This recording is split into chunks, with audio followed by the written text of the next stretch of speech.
안녕하세요. 하루 필수 말씀 충전 하필큐티 조종환입니다. 오늘 함께 나눌 하나님 말씀은 레위기 26장 27절에서 39절까지 말씀입니다.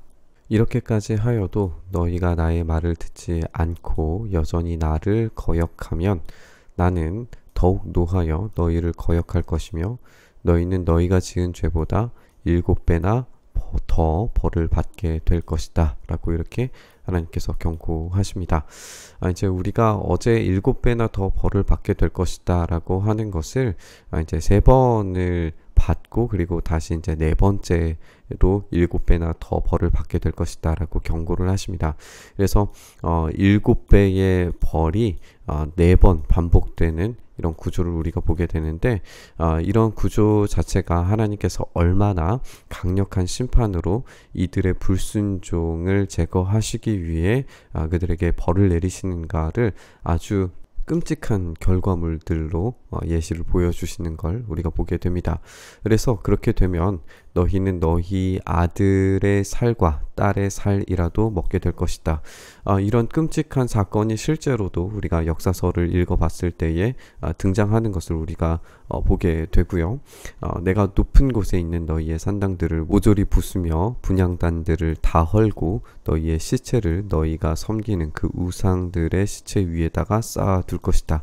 나는 도저히 너희를 불쌍히 여길 수 없다. 이렇게 경고하시면서 이런 끔찍한 사건들이 실제적으로 일어났다는 것에 우리가 좀 한번 주목해 봤으면 좋겠어요. 하나님은 그저 말하시는 분이 아니라 그것을 실행에 옮기시는 분이십니다. 너희가 살던 마을들을 폐허로 만들고 너희가 드나들던 성소들을 황량하게 만들 것이다.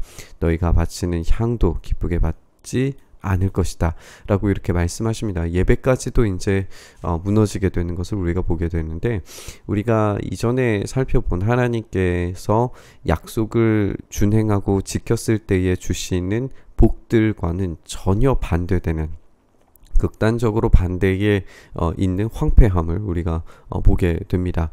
나는 또 땅을 황폐하게 할 것이다. 거기서 사는 너희의 원수들은 거칠고 못 쓰게 된 그 땅을 보고 놀라게 될 것이다. 그만큼 엄청난 황폐함을 경험하게 될 거다라고 하는 경고이고요.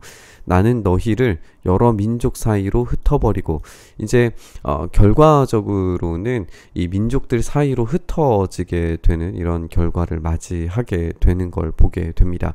칼을 뽑아 너희 뒤를 쫓게 되는 여러 민족이 존재하게 되고, 너희가 살던 땅은 버려진 채 거칠고 쓸모없이 될 것이고 너희가 살던 마을들은 폐허가 될 것이다 라고 말씀하십니다. 약속의 땅이 정말 넘치고 풍성한 열매로 채워지는 그런 약속을 받았는데, 언약에서 떠났을 때에는 버려지고 거칠고 쓸모없는 땅이 되고 말 거라는 하나님의 경고를 심각하게 들을 수 있습니다. 그때야 비로소 땅은 안식을 누리게 될 것이다. 하나님께서 이 형벌을 내리시는 것조차도 땅이 안식을 누리게 하도록 하시기 위함이라는 걸 우리가 읽게 되는데요. 그만큼 하나님의 이 안식이라고 하는 것은 원래의 상태, 본래의 상태로 돌아가는 것을 이야기하는 것임을 우리가 이 본문을 통해서도 생각을 해볼 수가 있습니다. 그러니까 땅은 하나님께서 본래 원하시는 모양과 뜻대로 하나님께서 경작하기를 원하셨고, 그 열매들을 맺기를 원하셨고, 그만큼 풍성한 소출을 맺음으로 인하여서 하나님의 뜻을 이루는 이스라엘 민족을 하나님께서 기대하셨는데, 그것을 경험하지 못하게 될 거라는 경고인 거죠. 땅이 그렇게 폐허로 버려져 있는 동안, 곧 너희가 원수들의 나라로 잡혀가 있는 동안에 비로소 땅은 쉴 것이고 제 몫의 안식을 누리게 될 것이다 라고 말씀하십니다. 너희가 그 땅에 사는 동안에는 안식년이 되어도 땅이 쉬지 못하였지만 폐허로 버려져 있는 동안에는 땅이 쉬게 될 것이다 라고 말씀하십니다.